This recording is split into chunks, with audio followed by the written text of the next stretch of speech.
our speaker, Dr. Tabriz Ahmed, and our moderator, Advocate Anu Sharma.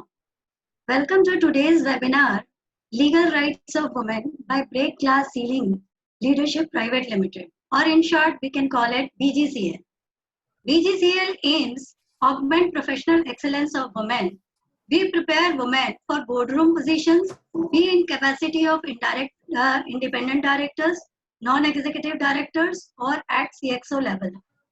We prepare women for boardroom positions in capacity of. We also prepare women who are interested to move fast and further in their career and take up leadership roles, be it any vertical or industry. My urge to all professional women is that if you have merit, we will guide you how to break the glass ceiling. Over to Advocate Anu Sharma to start the webinar, Legal Rights of Women, and introduce our speaker, Dr. Tabriz Ahmed. Thank you, Manju. A very good afternoon. I'm Anu Sharma, a lawyer. Welcomes everyone on the second webinar hosted by BGCL on legal rights of women. In a country like India, where laws are bountiful and women have a lot of rights given by law, it's very difficult to know all of them. But as a woman, it is necessary for us to know some important rights and laws properly. It's very important to have the knowledge of legal rights to safeguard one's legal rights, but even most of the educated women are also unaware of their legal rights. The objective to conduct this webinar is to explain legal rights of women in India, and there is no tool for development more effective than the empowerment of the women. I'm extremely delighted to welcome Professor Dr. Tabriz Ahmed, a doctorate in cyber law and IPR from AMU Aligarh. He is Pro-Vice Chancellor of the G.D. Goenka University and Dean School of Law. He is also the National Vice President of International Council of Jurists, London, and Chair Legal Education Section of Indian National Bar Association. Over to Dr. Tabriz Ahmed. Thank you. Thank you, Anu, for a very elaborate introduction. Let me first thank the BGCL for inviting me to take the important webinar on legal rights of women. I also want to congratulate the BGCL for taking this important initiative of awareness of the women's legal rights. I will welcome all the participants from diverse background, students, faculty, lawyers, and business leaders participating in the program. I am sure that all of you must be aware about the basic rights of the women, and also you must be knowing about the international approach and also Indian laws. But it's always better to discuss and talk and debate about this kind of very important area, because this is something very relevant to each and every one of us. And also it is always affecting from our childhood to till our late. At any point of time, these rights may be interacting.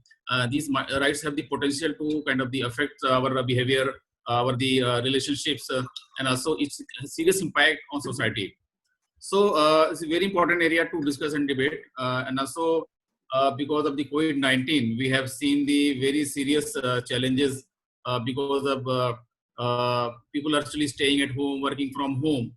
And then this legal right is starting from domestic violence to sexual violation at the workplace, and also the challenges in the society. So this is very, very wide background, wide area is covered in this particular legal rights of women.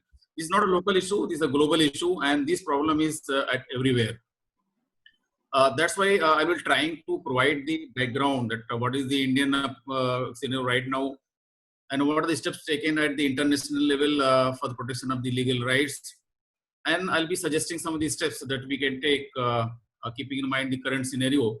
And of course, I'll conclude at the end. As per the World Bank report and also Patterson Institute and MSCI World Index, it says that if any company is appointing 30% women leaders, the profit grows 15% additional. And also it shows that the women, because women are mostly very emotional, sometimes because this is the era of not the IQ, it is era of EQ. In earlier days, we used to calculate the IQ to finding out somebody's intelligence, somebody's potential to run a business, to lead a team. But currently we go for the emotional quotient, and we know by nature, the women are very kind of the having more potential at the emotional level. They are more mature emotionally, and they take more can be emotional decisions. So this shows that if we have the proper balance in our team with the male female, because male may have more IQ, but females may have emotional quotient, and we have proper balancing. In that case, we can have the better progress in our business. But the problem is that in our society, because of our patriarchal society, there is always challenge, and then sometimes we face a challenge about the protection of the rights of the women because of the social challenges, and sometimes we feel that people will not give the proper scope to the women to lead the kind of the team. That's why it is really very important area to ponder and find out what are the challenges we are facing right now. I want to show that some of the clippings of the press media and says that as per the 2018 NCRB report, NCRB is the body that the National Crime Bureau reporting. They provide data about the almost all the part of the crime. This data actually was calculated and also analyzed. And this shows that UP is the most unsafe place for women. And while Madhya Pradesh regarded maximum number of the rape cases. I know people actually see this campaigning about that rape is the Atangwad and Atangwadi ko फांसी दो. So we are long debate is going on regarding the rape victim should be hanged till death, and we have seen the Nirbhaya case in Delhi how serious it was about the this aspect. Also, if you see the WHO report, it provides that in fact it is very serious data. Provide that about 1/3 women are experiencing physical or sexual intimate partner violence, and this show that every one lady out of 3 is always experience some kind of sexual or physical assault, and mostly happening by the near and dear ones. And if you see globally, 38% murders of women are committed by the male intimate partners. This shows that how this particular balance of male and female and the rights balance to maintain gender justice is very important area for research and also for discussion and debate. Because this balancing is very important. In COVID-19, we thought that we will be going to reduce the particular crime, because sometimes we feel that because of the both are working, male, female, they're staying at different places, and kids are at different places. That's why because of the stress, they are not able to properly coordinate, and that's why sometimes there's a problem. In the COVID-19, we have seen different story altogether, because everybody was staying at the home, and they were having the family feeling coordination, but the violation against women has gone double and triple. In fact, there's a report from China. In one city, there's a 3 times growth as per the normal crime at the last year. So COVID-19 has given more kind of the violence against women, because everybody was at home, and sometimes the problem of the space is there, sometimes because people are stressful, not getting time to go outside. So that problem has become more serious in the COVID-19 period. As per the Credit Suisse Research Institute recently released in the 3rd CS, it shows that the proportion of women in management has improved in the last 1 year, but still India is not at a very high level. India is almost at 23rd level out of 56 countries. So if you population wise and also the potential wise, India is in top 5. But if you see the women holding the higher position and leading the team, it is on 23rd rank. This shows that India has to do a lot of work to provide space to women to lead the team. And I already mentioned that as per the reports, if you have the 30% female in your team, you are going to get additional 15% profit, because they are micromanagers and sometimes the emotional quotient better than the males. So if we really want to raise our potential, business potential, we can provide more space to ladies to occupy the higher positions in the company setups and various organizations. But we know that because of the our cultural issues, at every step, women are facing problems, starting from their own house to going to society, to office, to every place because of the cultural issues. And sometimes it has become our nature, attitude, that we always feel that as a matter of right, not to give space to the women to lead. I just would like to show a video that is trying to very briefly will tell the story from 1911 to 2015, almost 105 years story by this particular video.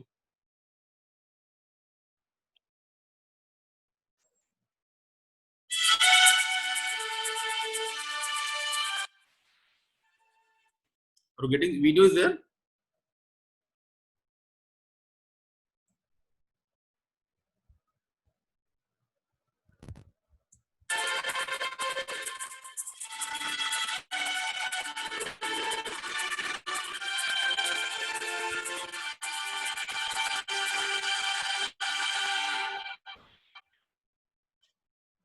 The women of the world from the women delegates and advisors at the First Assembly of the United Nations. It is important to consider the prevalence of violence within society.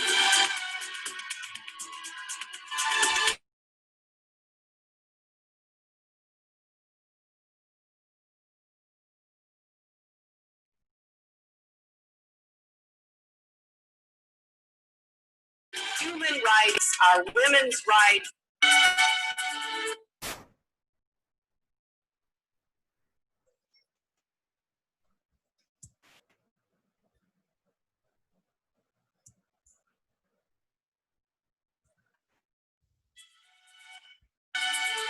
Got the video?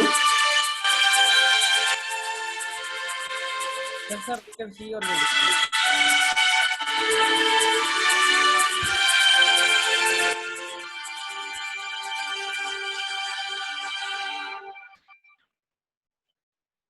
The women of the world from the women delegates and advisors at the First Assembly of the United Nations. Important to consider the prevalence of violence within society.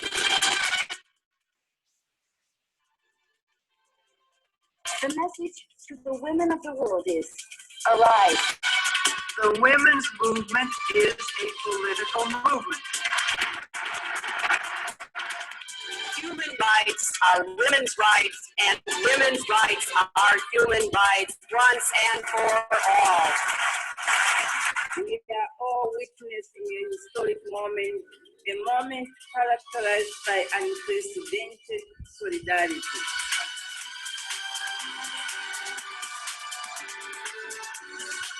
Today, you have adopted a landmark resolution.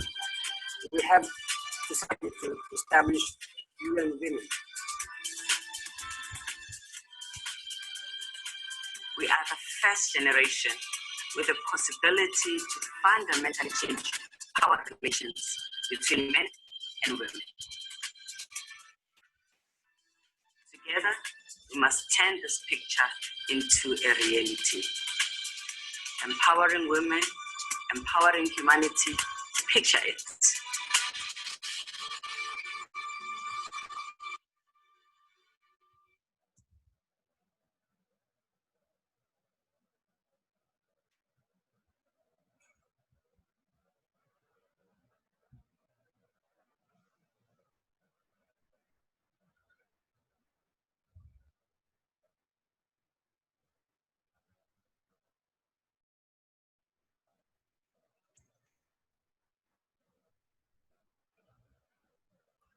Thank you all of you for listening the video.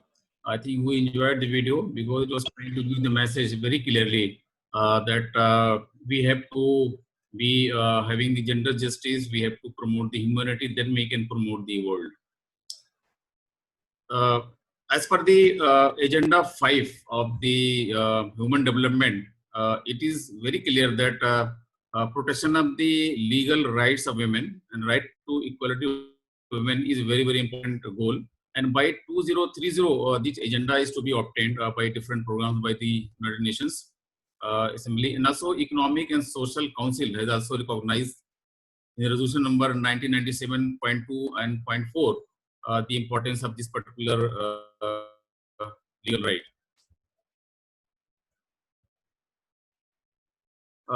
Initially, in 1975 to 1985, it was considered as the one decade that promotion of the rights of the women. And this process, a lot of development took place, a lot of seminar took place. In 1975, for the first UN World Conference on Women held in Mexico City, and declared 1976 to 1985 as the United Nations Decade for Women. In that last 10 years, actually 75 to 85, lot of work have been taken place. In fact, they founded the United Nations Development Fund for Women. They fund to the women programs, agencies to organize any activity for promotion of the women. So anybody can, who are working, maybe NGOs working on this area, they can approach the United Nations to get some fund for their organization. And also, they established the United Nations International Research and Training Institute for the Advancement of Women, INSTRA. It is a human body. Also, they do a lot of activities for women emancipation, empowerment, and protection of their legal rights. And the most important thing is that the establishment of the CEDAW, that is Convention on Elimination of All Forms of Discrimination Against Women, 1979. This is a very, very important development by United Nations in 1979. That is providing a lot of protection to the women's at global level. As a government of India, getting inspiration from all the developments at the global level, in 2017, they have a policy for national policy for women emancipation and women's participation and equal partnership in all spheres of life. And this policy is actually already approved by the government of India, and this policy is very holistic policy. It is trying to promote, in fact, health, including food security and nutrition, education, economy, including agriculture, industry, labor, employment, soft power service sector, science and technology, governance, decision making, violence against women, enabling environment, including housing, shelter, infrastructure, drinking water, sanitation, media and culture, sports, social security, and environmental and climate change. These policies are very holistic policy and is trying to see the holistic development of the women's, because India is a welfare state. Before independence, we were a police state. The British government they were trying to maintain law and order. But the current government, they have the responsibility to see overall welfare of the women. So by this policy, they're trying to achieve the objective of the women's empowerment in all holistic sense. Because simply giving the support and position will not be helpful unless we have to see the women's at holistically they are developing health-wise and their qualification, their promotion, social status, and also providing the reservation at the required position, so they are able to lead the different organizations. There are different laws made by the government of India just to protect the women's. There is a law called the Prohibition of Child Marriage Act 2006. We know, we have seen naturally India was very rampant child marriage, and we have a lot of movements earlier happened, Sri Pratha and all these things about the protection of the women. As per the reports of 2006, 7% girls died before the age of 18 years.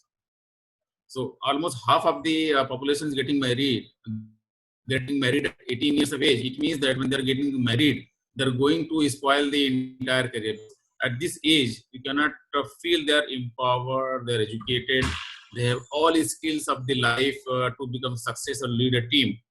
That's why the first effort was that to at least avoid the early marriages. So by the provision of the Child Marriage Act 2006, government has enforced that the boy cannot be marrying before 21 years of age, and the girl must have attained the age of 18 years. So that is the minimum age prescribed by our law for the marriage. In fact, India ranks 13 in the world if you see about the child marriage. So this law was effective from 2007, and we have seen a lot of better results, but at least we are not having the very rampant child marriages. We also have the Special Marriage Act of 1954. This provides that if anybody is trying to have any special kind of the terms and conditions, and they want to go, they can apply this particular Marriage Act regarding the marriage and divorce cases. Also, we have the Dowry Prohibition Act 1961. It's a very, very serious problem about the dowry because of this particular problem, we have seen a lot of suicides, a lot of the problem in society because all the people who are poor, they are not able to properly arrange the marriage of their daughters. That's why this law was made, and it is now prohibited that anybody, whether from the boy side, from the girl side, or even any family, nobody can claim any kind of dowry for the marriage. Even they will not be able to at any point of time, even after marriage, they should not be able to ask any kind of money in the form of the or any kind or cash about the dowry. But we know that it is a kind of the matter which everybody should try.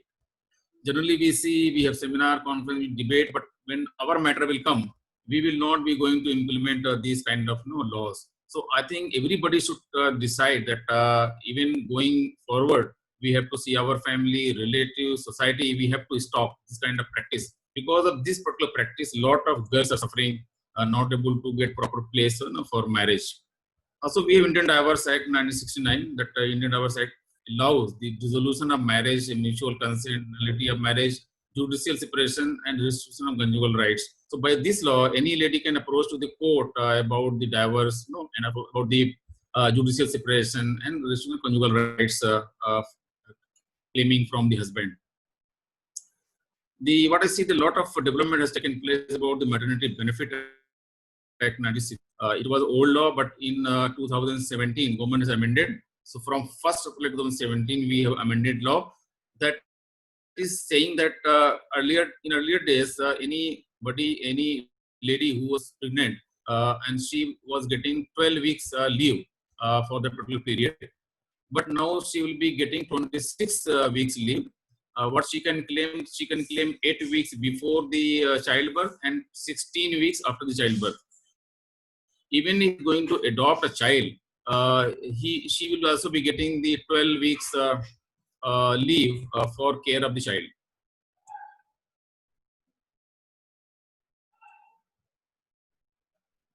There is a law called Medical Termination of Pregnancy Act 1971. This act came into effect into 1972, was amended again in 1975 and 2002. The aim of the act is to reduce the occurrence of illegal abortion and consequent maternal and mortality and morbidity. We know that in a lot of states, especially in the state of Haryana, there was an alarming ratio of the male and female, and that's why there was a lot of hue and cry, and people used to go to the kind of the doctors and the centers and try to find out the fetus sex, and if there is a female child, they want to try to abort. So that's why now, as per the law, nobody can even go for testing whether the fetus is male or female. That's why to avoid any kind of termination. So the very serious law is there. Action can be taken also against the testing agencies for doing any test of the fetus. There is Sexual Harassment of Women at Workplace, Prevention, Prohibition and Redressal Act 2013. A very, very important law. Because if you see before this law, there were a lot of rampant harassment of the women at place, and people used to see as a matter of right to harass the women. I mean, women were not aware about that, what is happening with them. Because a lot overtone, they could not calculate, understand what is going on. And they used to just suffer and always digest what is happening. But this law has given the lot of empowerment, lot of scope for the filing the suits. And also a lot of protection has given to the women who are working in the government offices, private offices, or any office. After this law, there was a kind of research by the FICCI and the Ernst & Young in November 2015. They have seen there were 25% decrease among the MNCs. There was no complaint about the kind of the harassment at workplace. This shows that after this law, there were a lot of development has taken place. People became careful about their behavior, and they were trying to adjust and accommodate with the females. Sexual harassment at workplace also includes the use of language with the sexual overtones, invasion of private space with male colleague, worrying too close for comfort, subtle touches and innuendos. So the boundary is very, very high. It is a very well-defined law. So in fact, range of behavior from mild transgression to actual sexual abuse and assault. So it is very well-defined law. I think everybody must know that which behavior will be covered under this law. So referring to an adult as a hung or as a babe, or whistling at someone and making sexual comments, telling sexual jokes or stories, asking about sexual fantasies, preferences or history, making kissing sounds, howling and smacking lips, repeatedly asking out a person who is not interested, telling lies or spreading rumors about a person's personal sex life. Then about the non-verbal communications, looking at a person up and down or staring, blocking a person's path or following a person, giving personal gifts, displaying sexually aggressive or suggestive visuals, or making sexual gestures with hands or thoroughly body movements, making facial expressions such as winking, throwing kisses, or licking the lips. So this law is very well defined and go on saying lot of kind of the physical and bodily conditions that you will be able to interpret that which is covered under the sexual harassment at a workplace. Giving a message around the neck or shoulders, massaging around the shoulders and neck, or touching the person's clothing, or hair or body, hugging or kissing or patting or stroking, touching or rubbing oneself sexually around the another person, standing close or brushing up against another person. So this is very well defined law, and you can easily calculate that if anybody is trying to do with you, you can really try to please object, because you have to object. Unless you object, the other person will not get the proper signal that you are not interested. Plus, you have to stop this kind of behavior, and it is not accepted. But as per the reports, and in fact, I just told you, at least 1/3 is very clear-cut report. 1/3 ladies always have some kind of exploitation, some kind of the activity happened with them. But why there is no reporting happening? Because I told you that reporting is not happening because of cultural and other issues, because of family pressure. And sometimes people feel that if you go to complain to the police, they'll be losing their reputation, and also they may lose their job. And also society will feel that this girl may not be good. They may have social stigma, or they feel that if they will file a suit, it may take very long time and it may not be able to solve the problem very quickly. And sometimes they feel even the decision, whether it is implemented against the other party or not, they may go on taking the kind of the appeals to the higher courts. And also there are various correct practices. Sometimes the court will listen the case, and even in between there is some kind of corruption may happen in the court of law.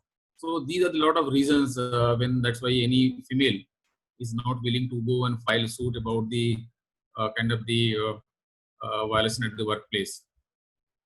A lot of famous cases on this point. Very famous case is the Rupan Deval Bajaj versus KPS Gill. A very famous case you might have in July 1988.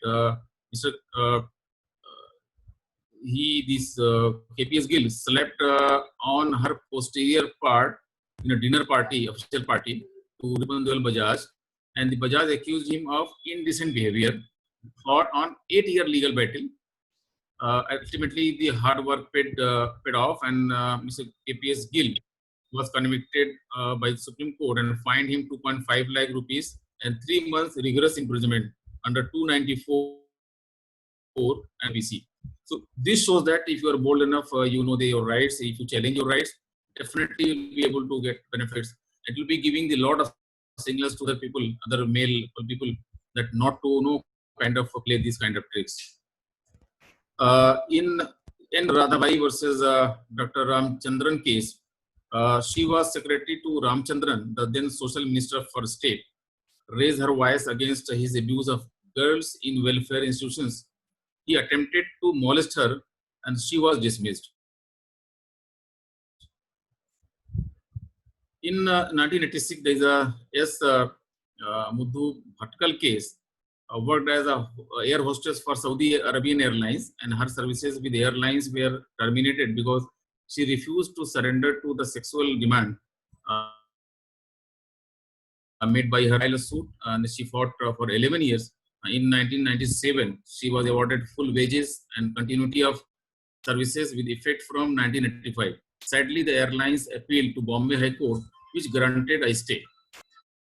In 1994, the Doordarshan Hyderabad producer Shailaja Suman took director P.L. Chawla to court on charges of defamation, criminal intimidation, and trying to outrage her modesty. She filed 2 separate cases in the Metropolitan Magistrates Court. Unfortunately, Suman was transferred to Lucknow. In Sultan Sharma case, a steno in the Union Ministry of Railways was transferred following her complaint that R.P. Sharma, secretary to the chief operating officer, molested her. In the Alisha Chennai case, a very famous case, you might have heard this case, against music composer Anu Malik, demanding 26,60,000 as a damages for sexual harassment, met with the similar fate. Malik filed rupees 2 crore of defamation suit against the Alisha Chennai. So these cases were actually eye-opener for all of us, that those were the bold ladies, those are aware of the rights, they have challenged the court of law, and also they have got justice. And because of those cases, it has given a lot of signal to the male people that please try to control on your behavior, because law is there and law is in action.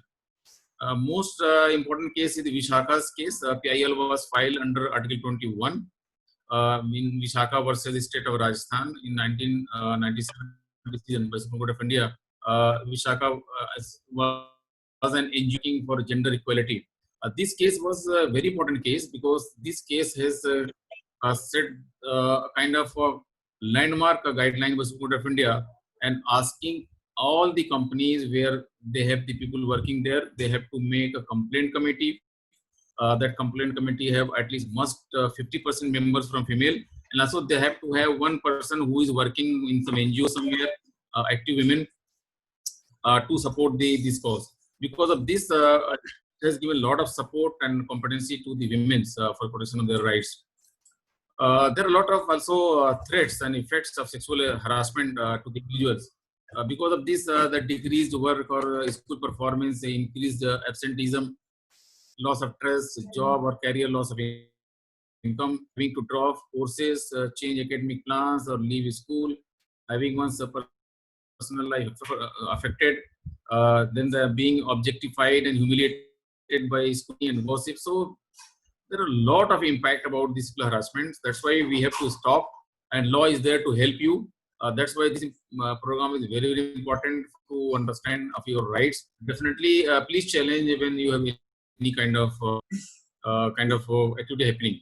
And also because of the in some organization, if there is no proper protection of the rights of women, also sometimes even companies may be affecting because of this activity. So decreased productivity and also increased team conflict, decrease in success and meeting financial goals because of team conflict, decreased job satisfaction, loss of staff and expertise from resignations to avoid harassment, or a firing of alleged harasses, loss of a student who leave school to avoid harassment. So this way also the loss is to the person and also the workforce in the companies, student faculties in the universities and colleges, and also to the organization. So if any organizing university is able to maintain proper balancing of the gender justice, rights of male and female, and have the very kind of good environment, it is going to benefit both the parties and also the organization. So I'm not going in detail about the Vishaka guidelines by Supreme Court of India. This I think anybody can properly read from the Google. So the most important recommendation was that making the complaint committee, and almost is now mandatory. I think every university, college, and all the companies now they have to have a complaint committee and hear the cases. Also, this law has given the proper procedure how they can file the complaint and how it is processed. Indecent representation of the Women's Prevention Act of 1986. This act provides the indecent representation of the women through advertisements or in publications, writing, paintings, or any other manner. National Commission for Women Act 1990 is there. So you know very well that most of the ads, if you see, mostly about the cosmetics ads Sometimes the shaving cream ads, you see female is giving the advertisement, but female never uses the shaving cream. So this shows that how females actually utilized for the products by the companies. This is the indecent condition of the women. It should not happen. Now their law is very clear about this aspect. So if any company is trying to misuse, they will be liable. We have the National Commission for Women is very active nowadays at central level, state level. Is a statutory body of the Government of India, established in January 1992. So Lalita Kumar Mangalam was appointed as his first chairperson in 2014. The NCW presents the rights of women in India and provides a voice for their issues and concerns. You can also approach directly to these commissions. Every state has a commission, and also central is a national commission. For any kind of rights, you can also approach to these commissions. They will help you. We have Equal Remuneration Act 1976. This act will try to provide the equal pay for equal work. Because generally, if you see in olden days, if any act is done by the women, they used to pay less salary. And if the same work is done by the men, they used to pay more salary. So to avoid these kind of practices, we have the Equal Remuneration Act 1976. This is trying to provide the proper pay for proper work, whether it is done by the male or female.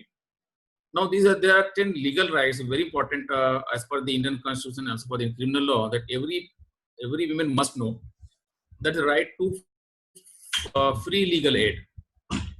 When a woman goes to the police station without being complained by the lawyer, generally sometime earlier days, police was trying to avoid to filing the FIR or try to deny it, because if anybody file FIR, police officer, he has the duty to investigate the case and close the case.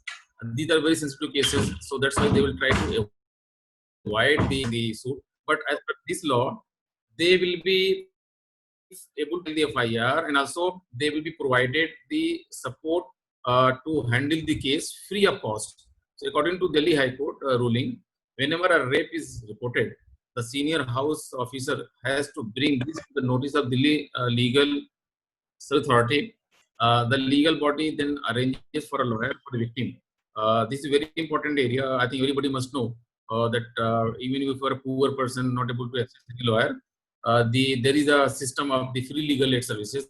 In every district, there is a body. At High Court, there is a body. So you can approach and file a FIR, and also you'll be provided the support by a lawyer free of cost. Right to privacy is also a very important area for the ladies. As a woman who has been raped has a right to record her statement in private. So police officer cannot say that he have to record in public. So it will be recorded in the presence of a lady, a police officer, by maintaining her privacy. She also has a freedom to record her statement with the lady constable.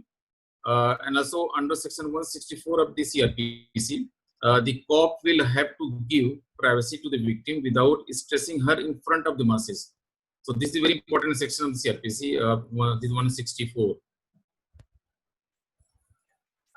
The right to untimely registration. Generally, there is a limitation law for any kind of the suit to start or file a FIR. There is a time limit and limitation law. If it is you're passing, filing the suit or filing a FIR after the time period, the FIR may not be filed or court may not listen in your case. But this is very important, right? So there are many reasons as to why a woman would postpone going to the police to lodge a complaint. She considers her reputation, dignity of the family, and threats from the culprit to take their life away. Police cannot say to register her complaint, no matter if it is too late to register. The self-respect of women comes before anything else. She cannot deny of anything. So this is very, very important right to the women, that they have the right to file the suit and the FIR, even if it is crossed the limit. A right to virtual complaint. So they are not bound to always go to the police station to file the FIR, because they can send kind of email to the deputy commissioner or commissioner of police. Now the commissioner will send this FIR to the station house officer and then directing him to take the, and then the thana in charge or cannot ask the ladies to come to the thana, because lady can deny, and he has a right, she has a right to deny. Now, if they want to investigate the case, the police has to come to the house of the lady with prior permission, and then they can investigate the case. And also, police has no right to arrest the ladies after sunset and before sunrise. So they have to wait. This is only possible in a very, very serious condition. The police has a kind of authorization from the magistrate, and the case is very, very serious. Only in those cases they will be arrested beyond these hours after sunset and before sunrise. The very important right zero FIR. Generally, as per the law of CPC and CRPC, CRPC says that you have to file the case. You have to file the case in your local thana where the cause of action is arose. But in zero FIR cases, what will happen? She is able to file the suit whether it is coming in the area of jurisdiction or not. That is called a zero FIR. This is very, very important principle for the ladies because they can file in any of the police stations. They can file the suit. It's called a zero FIR. Right to not to be called, which I just told you, and then right to confidentiality. It's very, very important. Under no circumstances can the identity of the rape victim be revealed. Other cases may have seen the media trials. The media will be trying to get a masala and try to publish the names and on the television. And ultimately, what will happen? Even it is not proved whether who was the wrongdoer, but the person will be losing entire reputation. So now, as per the law under section 228A of the Indian Penal Code, makes the disclosure of the victim's identity as a punishable offense. So no press, no impact. Press has their own power. Press is free. But in this case, press has no right to publish the name of any victim in the paper because there is a right of confidentiality to the women. Their name cannot be published. This is one of the just prevent social victimization as ostracism of the victims of sexual offences. Even while judgment is in the progress at the High Court or lower court, the name of the victim will not be disclosed by the press or media. Right to towards crime and not medical conditions. So the very, very important area generally in rape cases, what will have to go for medical checkup to the doctor. So doctor has no right to declare that whether rape was there or not, because rape is a kind of legal issue, which is not a medical issue. So a victim of rape needs to be medically examined as per section 164A of the CRPC, and only the report can act as a proof. So only he can recommend what the doctor has seen, but he cannot decide whether the rape was there or not. It is the matter of the court to decide. So woman has a right to have a copy of the medical report from the doctor. Rape is a crime and not a medical condition. Only statement that can be made by the medical officer is that there is a evidence of recent sexual activity. Whether the rape has occurred or not in a legal conclusion, and the doctor cannot decide on this point.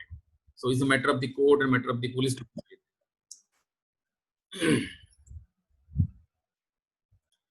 So Government of India has taken really 6 steps to further promotion of the protection of the child rights, women's rights, and the progress of the ladies.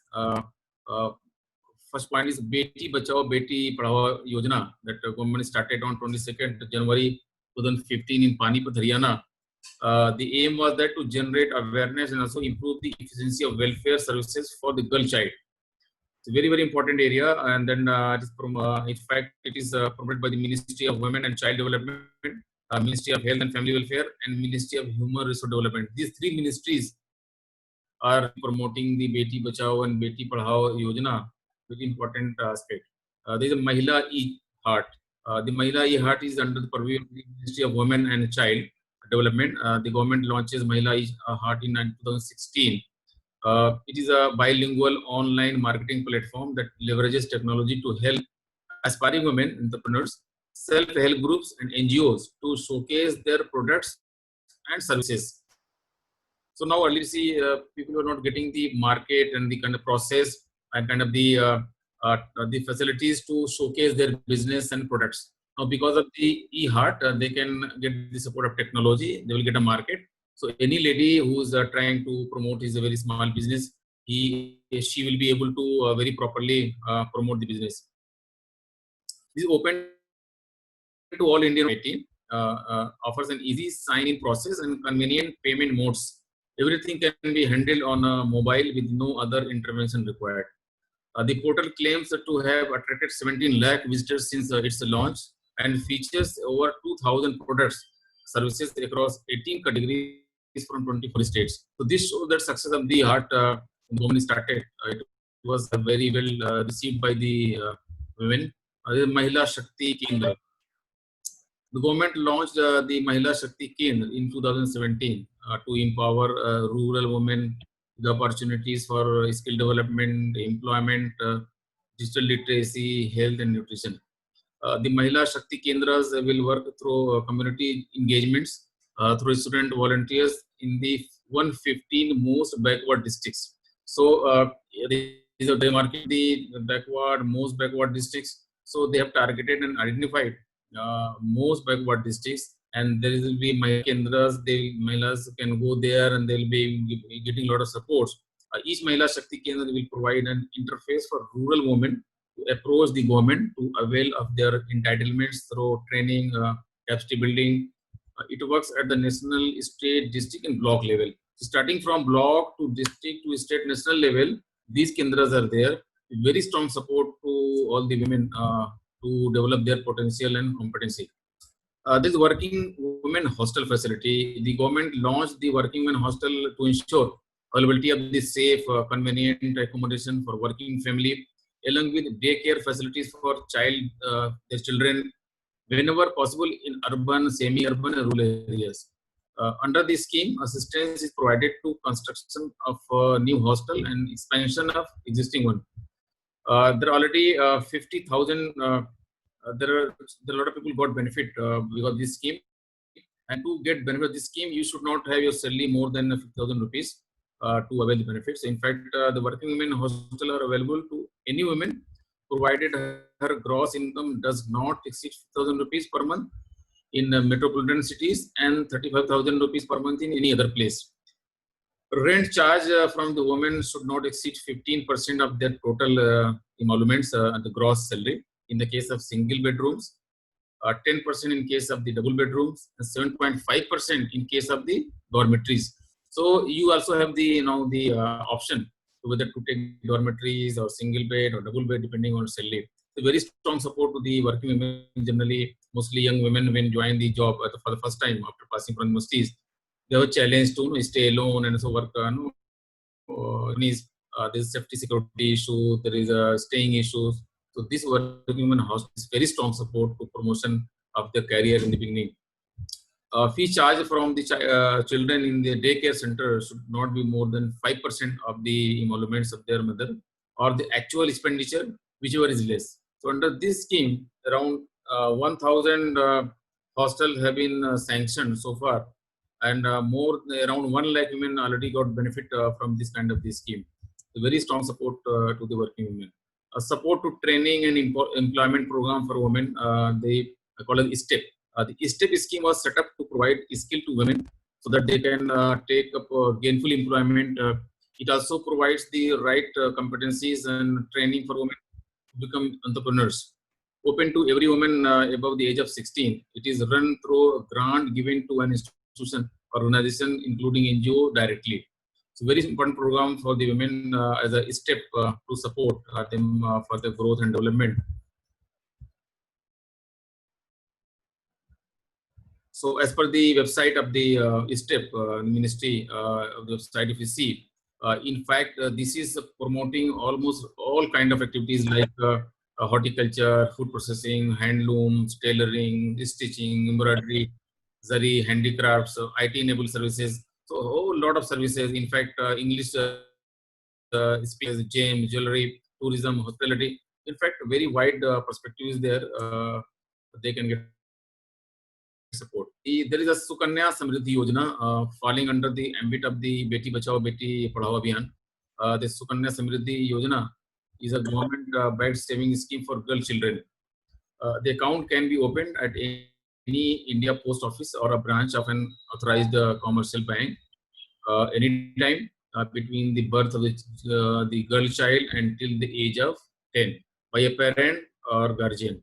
Only one occupant is allowed per child, and a parent with a minimum of rupees 1,000 deposited to the account. There is no limit to the number of deposits either in a month or in a financial year. The account offers an interest of 8.6%. I think the highest right now, currently as per the bank the norms. The girl child can operate the account once she reaches 10 years of age, and the account allows for 50% withdrawal for higher education at the age of 18. The account reaches maturity in 21 years after opening it. Deposits can be made till the account completes 14 years, and thereafter the account will earn only applicable rate of interest. I think this is very, very important support to the very poor kind of the ladies and also the girl child. I'm sure that all of you are very kind of flourished and financially sound, but I think it is very useful for all of you to pass this information to your local areas and those who are working in NGOs, to adjoining areas, slum areas, because only knowing and utilizing yourself is not the whole idea.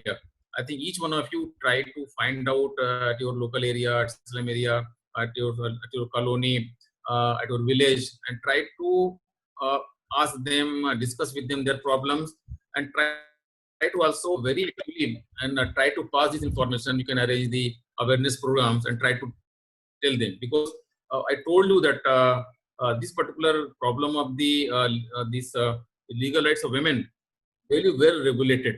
I have told you that starting from the UNO at the international level, and then we are coming to the India, we have different cases, we have different laws made by the government, different policies made by the government, and also we have seen that different rights enjoyed by the women. But so it is not that we cannot say laws are not there. So it is very well regulated area, I can say as a law professor. But the problem is that it is very, you can say, less implemented. Laws are there, problem is implementation. And also it is very least kind of celebrated.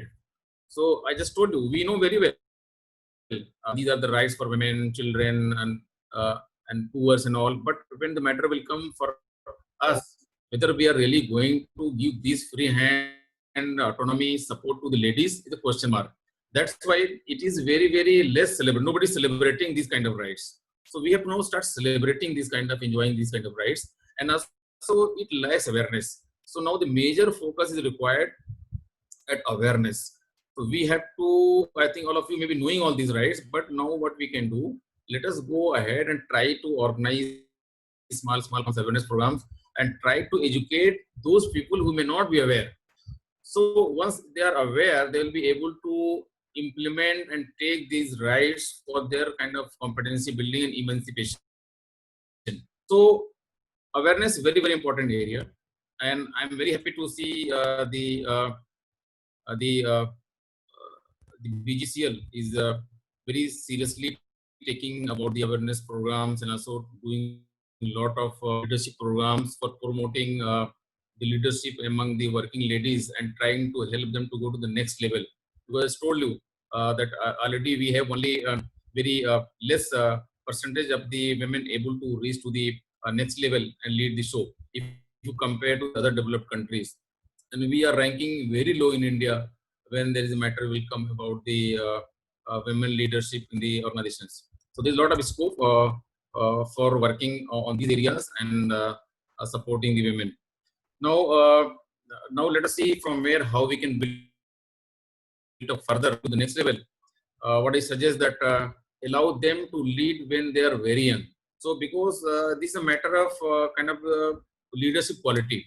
So leadership quality can be suppressed, can be encouraged, can be motivated, can be also inculcated. So what happened, because of our cultural issues and social issues, we are not allowing the women leadership to grow. Now we have to change the gear. Now what we can do, let us start from the very beginning to allow them to grow as a leader. And this will be very fast kind of inculcating in their attitude and personality when they are very young. So from the young stage, let us allow young ladies to take the leadership roles and let them take on decision, experiment, because they will take decision, they will be experimenting, they will be growing. What I feel as a leader, the most complex part is decision making. Generally, what happens, we try to take decisions.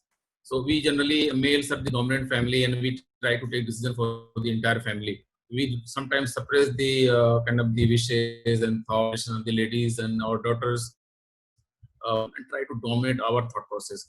So when they will not be able to use mindset and take their own decision, how they can build up their thought process as a leadership quality. So we have to start now giving them scope from the very beginning and young stage to start taking the leadership roles. We have to talk to the girls about the leadership and allow them to lead when they are young. Leadership skills build confidence and become second nature to girls when we create opportunities for them to make decisions and solve the problems. So problem solving skill is very, very important area to focus. And also this will come when they will get chance to solve the problem. We are trying to solve their problems and how they will have this skill. We have to change our behavior to support women leadership. Remember, the girls look to adults to model behavior. So they will see us as a model. So we have to also start behaving in those parameters, what I've told you at international, national parameters. We have to behaving in those parameters within the limits defined by the law.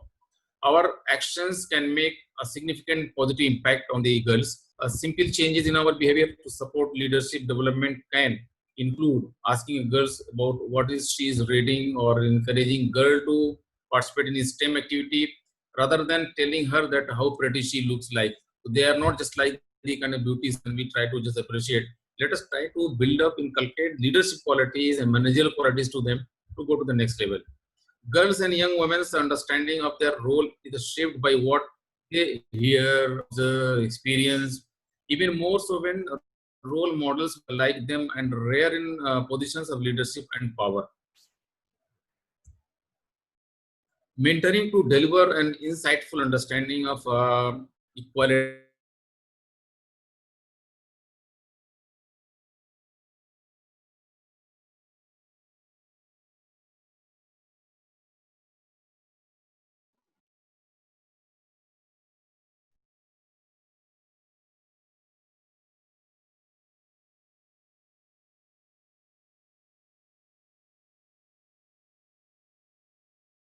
which they will carry and into adulthood. The roles of mentors for girls is not limited to women. Men also play a very important role in empowering young women as they aspire to reach the leadership positions. We have to reshape systems and policies that sustain gender inequities and other types of discrimination. So I told you a lot of policies and programs, but it has further scope to refine because the time is changing, things are changing very fast. We have to refine our policies and also we have to change the policy and program as per the current requirement. Recognize the critical need to reshape system and policies that sustain gender inequities and other types of discrimination. We know that it is not enough to strengthen one girl or woman at a time. We need women to be involved at every level of decision making, to have a voice in determining what our lives, our communities, and our world will look like today and in future. So unless we will engage the women in the decision making process, involving them in the lot of activities and decision making, they will not be able to develop their skill. Track and measure changes to continue momentum. So we have to maintain this momentum. So I told you that from 1975 to 1985, that about 10 year was very important, and it has given a lot of momentum and support to build up about the rights of women. And also CEDAW was passed, lot of act came into force, and also UN has taken the one woman initiative, that after my discussion I'll be showing you a video that what was the movement of one woman. The legislature is that what gets measured gets done. It's true.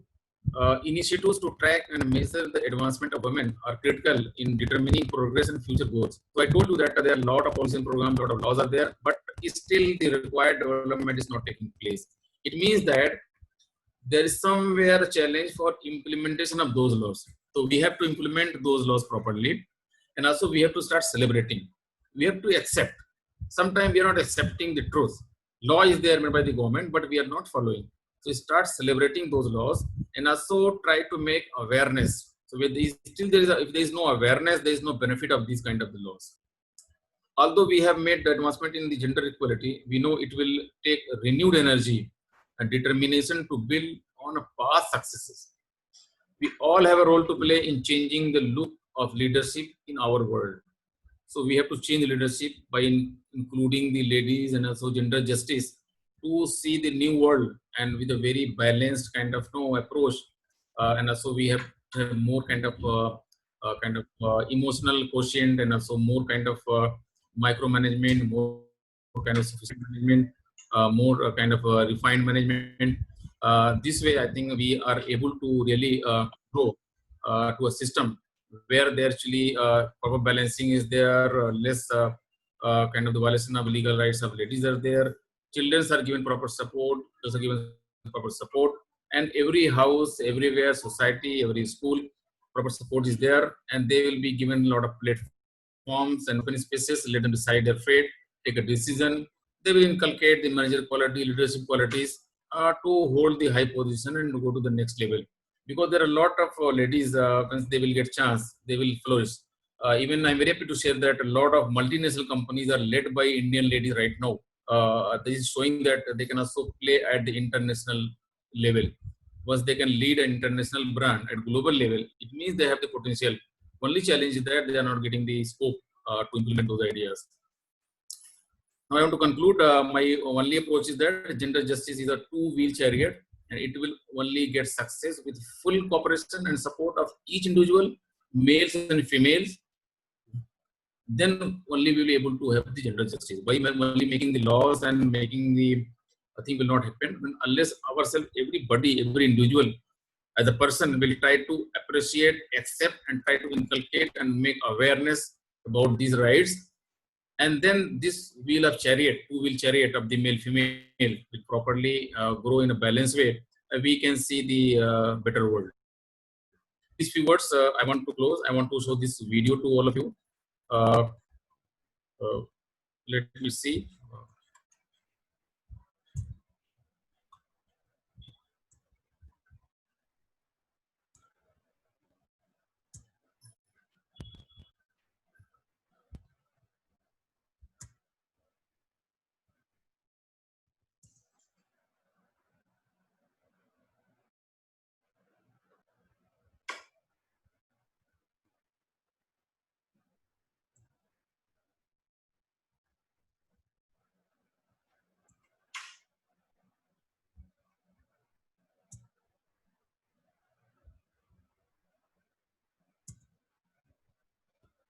Please let me know, are you seeing the video or not? Yes, sir. We can see your video.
Be with me.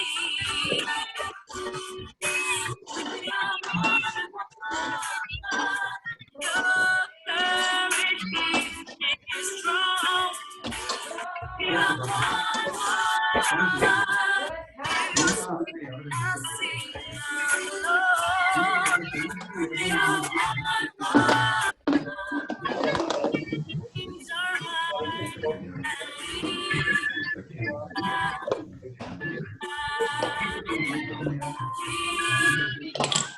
भैया तेज मत चलाओ।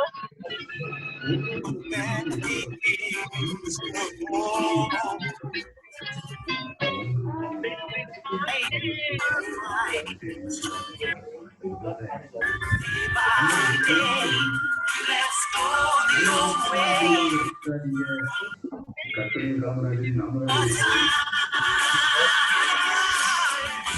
Though she's half the world away, something in me wants. We are one love. Your victory sings our song. We are one love. You rise when I stand tall. We are one love.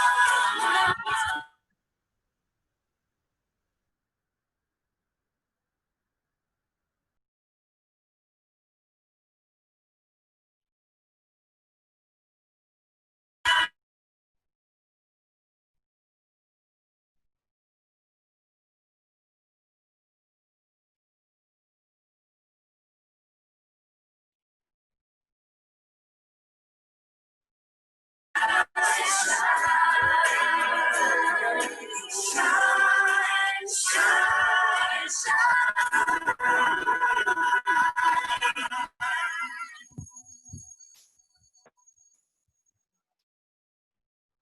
Thank you, Tabrez sir. We have some questions from our audience. Okay. और हम one by one लेंगे. सबसे पहला question हमारे पास प्रज्ञा जी ने पूछा है. प्रज्ञा जी का माइक अनम्यूट कर दीजिए. प्रज्ञा जी अपना क्वेश्चन पूछिए प्लीज.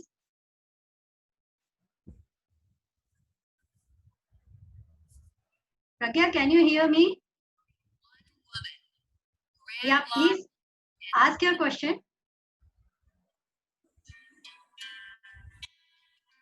मैं उनका क्वेश्चन रिपीट करती हूँ sir. Why is marital rape decriminalized offense?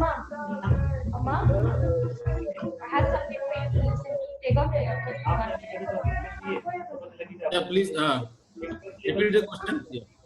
Why is marital rape still a decriminalized offense in India? Yeah, this is debatably true because it has both plus and minuses.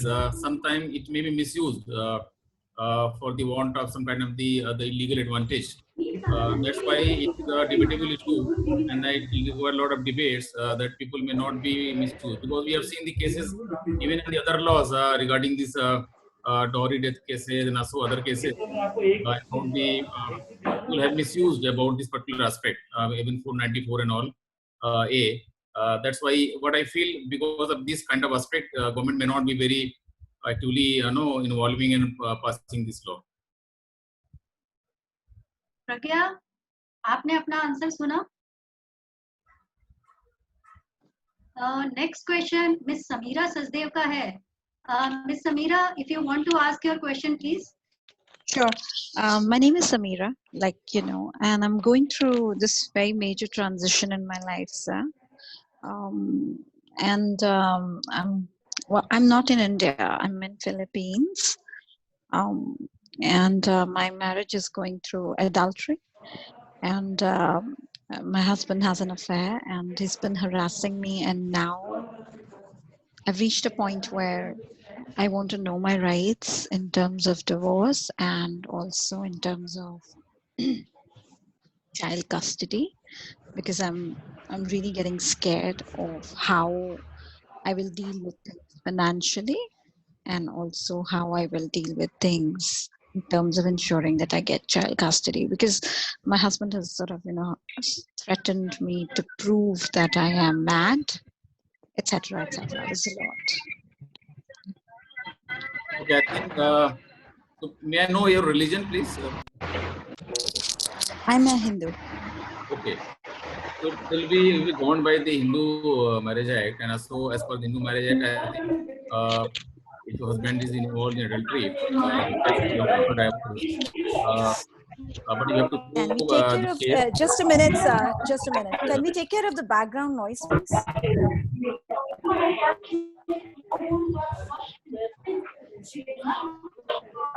Can we put everybody on mute so that the background noise is taken care of? Thank you, sir. Please go ahead. Yeah. So what I feel, I think you, as per the Hindu Marriage Act, you have to prove the adultery that can be ground for divorce. And then regarding custody of child, it will depend on the year, the sex as well as the age of the child. May I know what is the child sex and the age? I have a girl and a boy. There's a lot of background noisiness, and it's very unfortunate. I have a girl and a boy. My girl is 12 and the boy is 6. Okay. Yeah. So yes, So, that's the demography.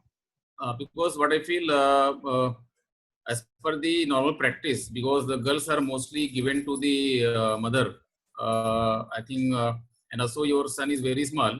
So I think you have very strong case that the court may provide in your support that you may have the child custody because female child is there unmarried and also your son is very small. So you can also claim the children from the court. I think you have the strong possibility you may get the child from my understanding. And when you say, sir, that I need to prove the adultery, is there a time limit to it? Like, so for example, if I have a proof, let's say in the month of December, but now I am sitting here in the month of June and I cannot go to India because of COVID. There's no way. What do I do? And so if my proof is in December, there's no way I can get approved now. My husband has stopped giving me money. There's no way I can have a personal investigator. I can do this conversation in person as well. So I want to know that, if I have a proof, let's say, which is dated in December, does Okay, that work? Yeah, I told you that is just I told you there is a kind of no limit for filing the criminal cases to the women's. I just told you there is 0 FIR case as well as there is no time limit case. Hello. So you're not bound to go to the court. You can send an email to the Deputy SP or SSP of that area, and also you can provide the evidence. Even if it is a matter of last December, which is not still late, you have the right to file the suit and initiate proceedings. Hello. I can't hear online. anything. Yeah. It's totally blank. Hello. Organizers, can you please do something about this? I'm unable to hear anything. Just log in again, sir. That's how it works usually. It's fine. You are getting me? I got your message, sir. Thank you very much. Okay, welcome. So we will go to next question. Basically, Shabadat Yamin का question है. Shabadat, आप मुझे सुन रहे हो तो can you ask your question please? Shabadat.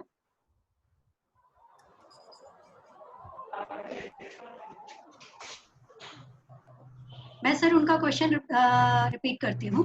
What we can do if police system help rapists taking some money from you? Please repeat. That is the question. You can switch off all 3 people who are not speaking. The background noise is coming here. Please unmute all the participants. There is some sound is coming. So problem in communication. All are requested to mute their mics, please.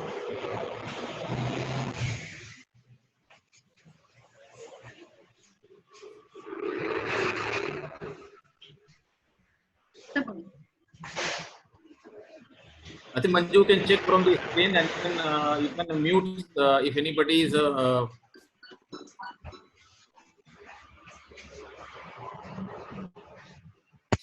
Yeah, ask the question. Can you please repeat the question? What we can do if police system help rapists taking some money from him? Police taking some money from the victim. Yeah. This is a case of corruption. If police taking money from somebody is a matter of the corruption. So a corruption case can be filed from against the person who is taking the money. For that, he has to collect some evidences and the records before filing the suit that the money was taken, for the want of some case.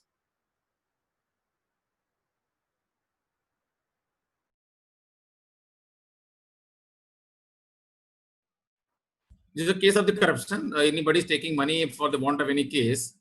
This is a very clear-cut case of the corruption.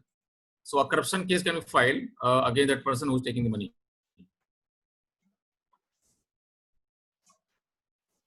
Next question पे चलते हैं sir. हमारा mister Sushant Timothy का question है. I am interested to more about marital rape and laws around this crime. I think you have answered previously also. Yeah, because this law is debated right now and is in process. Till now, there is no kind of the consensus on this point because it also has a lot of negative aspect about misuse of this law. That's why it is a lot of debate is going on, and we will see in future it may take a shape of law. It is still debated. हमारा next question है विदुषी कृष्णमूर्ति से. कृष्णार्थी हैं. Many small girls face sexual harassment and later after years they come to know about right and wrong. Is there any way to have justice for something done years ago instead of posting in Me Too on social media? Yeah, they can. I just told you they can also go to police and file FIR because there's no time limit cases. If you realize some point of time, but the only issue will be evidence, whether they are able to keep the evidence, and also question will be that why it is so much delay. There may be some conspiracy or some other elements may be there, but at least the case can be filed, FIR can be filed, and if it is the original real case, the evidence is required beyond doubt because other party will also be losing their reputation. If you are not able to provide proper evidence, he may file another case against you for defamation. That's why anybody is taking these kind of sensitive cases, he must have very clear-cut evidence and then only proceed forward. हमारा next question है sir. Also, there is so much strict rules for every eve teasing and harassment done on daily basis. Women face a lot of depression and mental illness, but those guys are free and happy. What are your comments on this? I just told you, out of every woman, 1/3 is always got some kind of experience like this. But if you see the number of cases are filed very, very less. So if you see globally, see the billion people are there more in the society. You see ladies, almost half are ladies in the world. And world UNO data says that 1/3 women always got some kind of experience. But if you see the number of cases, very, very less. It means somewhere people are not able to file and raise the issues. Sometimes because of social stigma, sometimes because of social pressure, family pressure, sometimes because of their own image in society, and sometimes because of lack of courage that whether they can sustain this kind of pressure. So the cases are there, but the cases are not coming on the front and not filed. So unless somebody will file a case, there cannot be any remedy. And sometimes if you tell to your parents, and sometimes even they will not be sharing to their parents or brothers, sisters, they themselves try to feel pressure, stress, depression, and they'll be spoiling their kind of life themselves. So first thing is that now everybody from today onwards, please try to raise the issues, at least share with your parents, brothers, sisters, or friends, and always try to file a kind of the complaint. If you do not provide the complaint, file the suits, how the law will take their own course and how we can make better policies and programs. So as per the data, it shows that people are not filing the cases. And I told you five the kind of the points why people are not filing the cases. That's why those who are doing the wrongs, they are enjoying their life because they are not having any deterrence of the law. Next question पे चले sir हम हमारा what should a woman do when she has been harassed by someone family member, and what right and what laws are for them to get justice to them? No, laws are same. Whether you are somebody relative, close friend, family member, society, anybody is there, law is same. So anybody, I just told you, I've given the 30-40 points. Those points were reflecting the harassment. Whether it is a workplace or your house, home, or domestic violence, any activity like this, sexual overtones, anything is happening with you, it is always wrong. Whether it is done by close person or outsiders, if it is crossing the limit, it means it is harassment. And in that case, you have always the right to raise the objection, file the suit, bring to the problem to the fore, so action can be taken. So there is no demarcation that the activity was done by the close person or done by the outsiders. Anything crossing the limit as per the law will always a violation and will attract the suit, attract the legal liability and criminal liability for these kind of activities. Shreya has asked how to work with you. Shreya, you can just write down to me, manju@breakclasshealing.com, and we can have a discussion on that. Surabhi Arora has, I want to know about how to register a cyber harassment. Okay, now this is very simple because I just told you whether harassment is offline or online. So if it is cyber harassment, is more serious. Any harassment outside the cyberspace is covered by the Indian Penal Code, but the same harassment is done by cyberspace. It is more severe because it is covered by the IT Act 2000, amended in 2008. So it has more liability, more severe. Simple thing is that the system of filing the FIR is same. So simply you send an email to your SSP or Deputy SP, providing the details about your kind of the crime. And then they will take action. Now they are bound to take action, forward the mail to SHO of that area. Also what happened, the government of India has made cyber police station to different states and districts. So better if in your district there is some cyber police, you can approach that cyber police and claiming that something has happened. But generally what happened in the cyber cases, people are not aware that the evidence is lost very quickly. So maintaining electronic evidence is very, very challenging because what happened, the person against who want to file a suit, he may not be same person because somebody may make an email ID or create a social media account in the fake name or putting the fake kind of the photos. So it is quite possible because as per the reports, around half of the accounts on social media are fake. People are making the accounts in different body's name and sending emails on some different person's name. So then proving that the person was same and also claiming the rights and also claiming the electronic evidences is very challenging. So unless and until you have proper evidence, electronic evidence, then do not file, because if you cannot prove this case, it will be a counter filing by the other party and trying to saying that you are trying to do conspiracy or maybe filing defamation case. But it's very, very simple. Simply send an email. The case will be registered as an FIR, and the police is bound to take the action against that person. Surabhi Arora जी बात करना चाहती हैं sir से। हमारे IT के उनका mic unmute कर सकते हैं?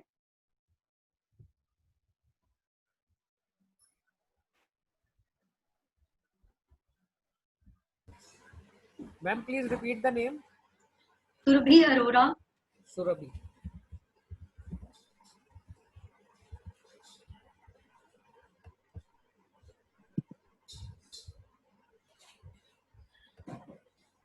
Thank you, Dr. Tabrez. I have one small question इसी से related. Actually ये मैंने एक बार face किया था, तो मैं आपसे share करना चाहूँगी because इसका solution मुझे अभी तक मिला नहीं है. The thing is कि एक बार मैं अहमदाबाद जा रही थी ट्रेन में, और मुझे अहमदाबाद से जस्ट 1 घंटा पहले के कहीं पे फोन कॉल आया कि आप अपना क्रेडिट कार्ड का नंबर बता दीजिए, हम चेंज कर रहे हैं, SBI से बोल रहे हैं, समथिंग लाइक दैट। तो मैंने उनको एकदम से बोला कि आप मुझे अपना एम्प्लॉय ID बताइए, मेरे को ये कैसे पता लगेगा कि आप SBI के एम्प्लॉय हो। तो वो बंदा फिर एक डिफरेंट टेंजेंट में चला गया और थोड़ा अब्यूजिव और सेक्सुअली ओरिएंटेड बात करने लगा। मैंने जब ये कॉल स्टार्ट ही हुई थी, समहाउ मेरे इंस्टिंक्ट की वजह से आई रिकॉर्डेड इट। तो मैं जब अहमदाबाद स्टेशन पे उतरी, स्टेशन के पुलिस स्टेशन के अंदर मैं गई, I said I have this case, ये नंबर आप लीजिए और जरा आप पता करिए। उन्होंने बोला ये साइबर क्राइम का केस है, आप साइबर वाले ऑफिस में जाइए। मैंने वहीं से साइबर वाले ऑफिस में गई, वहां जाके मैंने बोला ये मेरे पास नंबर है, ये आप रिकॉर्डिंग सुनिए, आप मेरा केस रजिस्टर करो, FIR करनी है मुझे। उन लोगों ने रिफ्यूज कर दिया कि नहीं, कोई क्राइम थोड़ी ना हुआ है। तो मैं ये जानना चाहती हूँ, क्वेश्चन 1, क्या ये क्राइम में आएगा कि नहीं? उसके बाद जब उन्होंने केस रजिस्टर से मना कर दिया, तो मैं तो मैं फिर एक दूसरे पुलिस स्टेशन में गई। उन्होंने वहां बोला कि ये विमेन का केस है, आप विमेन वाले दूसरी साइड पे चले जाओ। मैं विमेन वाली साइड पुलिस स्टेशन गई, वहां उन्होंने बोला हम तो फैमिली मैटर्स और डोमेस्टिक वायलेंस और डाउरी केसेस लेते हैं, आपका केस हम नहीं रजिस्टर कर सकते। मैंने कहा तो मैं कहाँ जाऊँ? बोलते हैं नॉर्मल पुलिस स्टेशन में। ऐसे करके मैं 2 पुलिस स्टेशन में और गई और किसी ने मेरा केस रजिस्टर नहीं किया। और मेरे पास क्योंकि टाइम की कमी थी, शाम की मेरी फ्लाइट वापस की थी बॉम्बे की, तो मैं इतना टाइम स्पेंड नहीं कर सकती। मैंने उस दिन 5 police station including the cyber cell जिसकी आपने बात करी, वहां भी गई। तो अब आप मुझे बताइए कि मैं हम लोग अपने को एजुकेटेड कैटेगरी में डालते हैं, अगर हम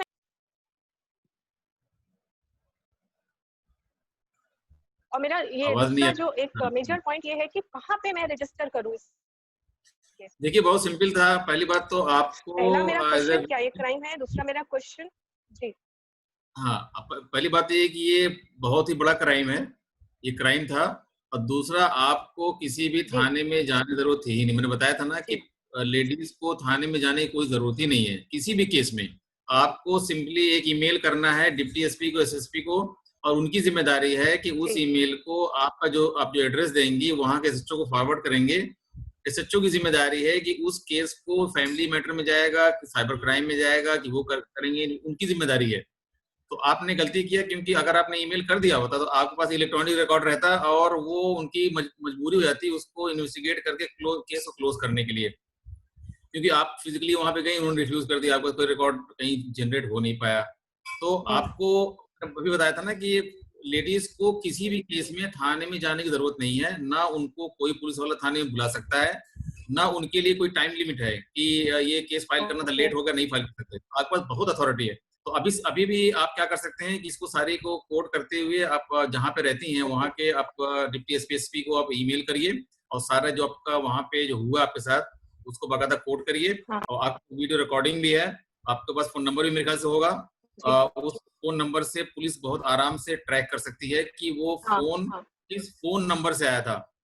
तो अगर वो फोन अगर हो सकता है कि फोन शायद उसने डैमेज कर दिया होगा, तो फोन जिसके नाम पे वो रजिस्टर हुआ होगा फर्स्ट टाइम, जिसने परचेज किया होगा, वो पुलिस बहुत आराम से पता लगा सकती है। अगर वो स्मार्टफोन होगा, तो अगर स्मार्टफोन होगा और जेन्युइन फोन होगा तो आराम से वो पुलिस उसको ट्रैक कर सकती है पिन नंबर से, किस फोन से ये फोन हुआ था और फोन किसको पहली बार रजिस्टर हुआ था, उसका एड्रेस क्या है। और अगर उसका सही फोन नंबर होगा, उसने अपना आधार कार्ड कुछ दिया होगा फोन लेने के लिए, तो बंदा जो है भी पकड़ा जा सकता है। तो इसमें आपने थोड़ा देर कर दिया। आपको अगर आपने इसको ईमेल से FIR किया होता तो वो मजबूर रहते फिर आपका केस सॉल्व करने के लिए। पर अभी टाइम आपके पास है, आप इसको ईमेल कर दीजिए।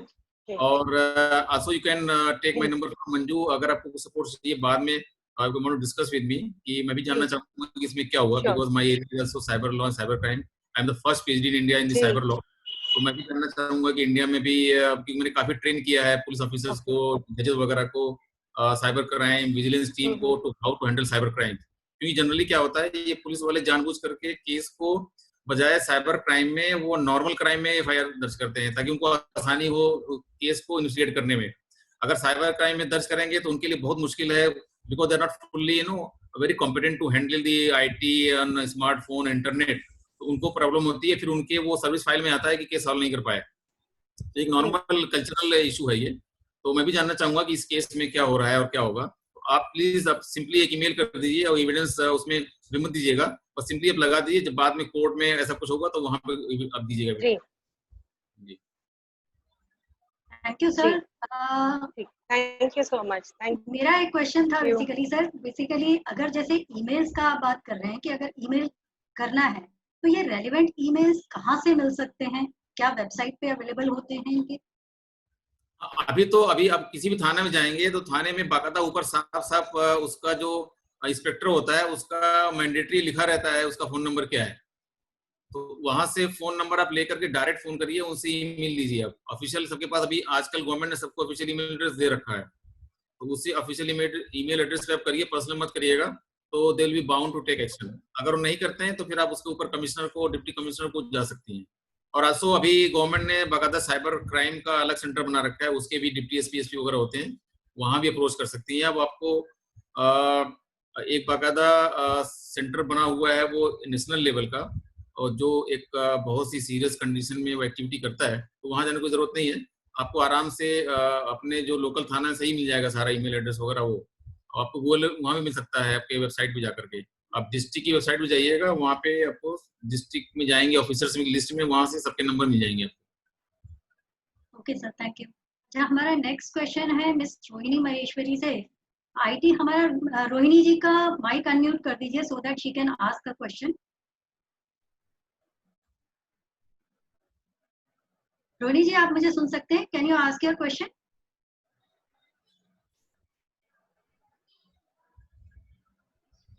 सर मैं उनका क्वेश्चन, हाँ रोहिणी जी प्लीज। हाँ जी सर, गुड इवनिंग, मेरा नाम रोहिणी है।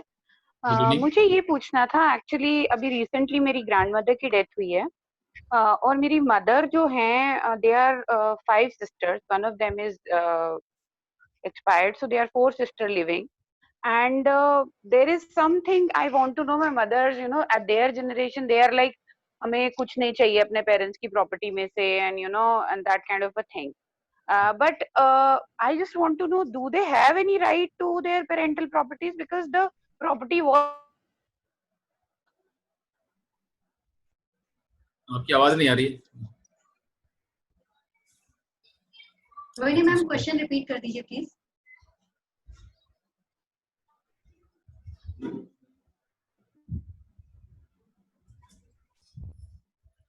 हेलो, हाँ ये बताइए। हाँ, आपका आवाज बीच में आवाज कट गई थी आपकी।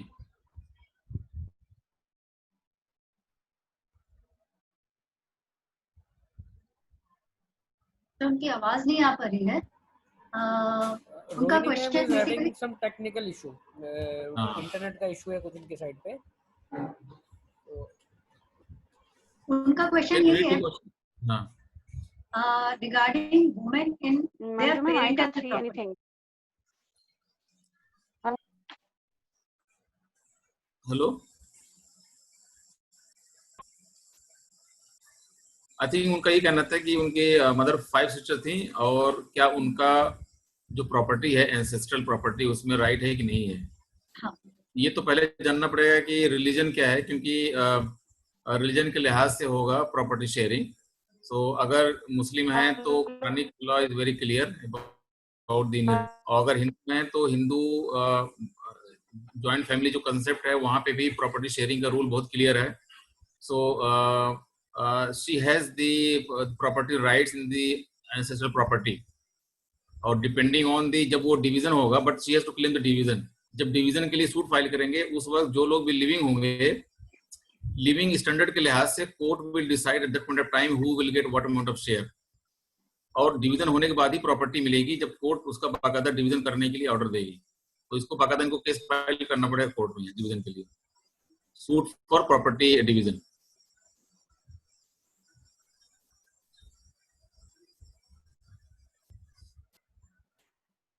बाकी सर हमारे पास और कोई क्वेश्चन नहीं है आज के लिए, बट सभी से रिक्वेस्ट है अगर आपका कोई भी क्वेश्चन है डेफिनेटली आप लोग हमें भेज सकते हैं। Thank you everybody for participation. I think हम इसको यहीं finish कर सकते हैं. Okay. So thank you all of you. Thank you Manju and Anu and the Sanjay Kaul sir and Ritu ma'am, Mrs. Ritu Kaul and the entire team to organize this the very important webinar. So I understand from the questions that how important it was, and the kind of question people have asked, and it might have taken very seriously. And hope my lecture was important to all of you, and it will help you to further promote the legal rights of women. And also what I suggested, please try to not only keep with you the information what I shared, you be proactive and go to your local areas, NGOs, and try to continue awareness program so we can get real benefit of the entire discussion today. Thank you all of you once again and wish you all the best. Thank you everyone. Thank you. Thank you all of you.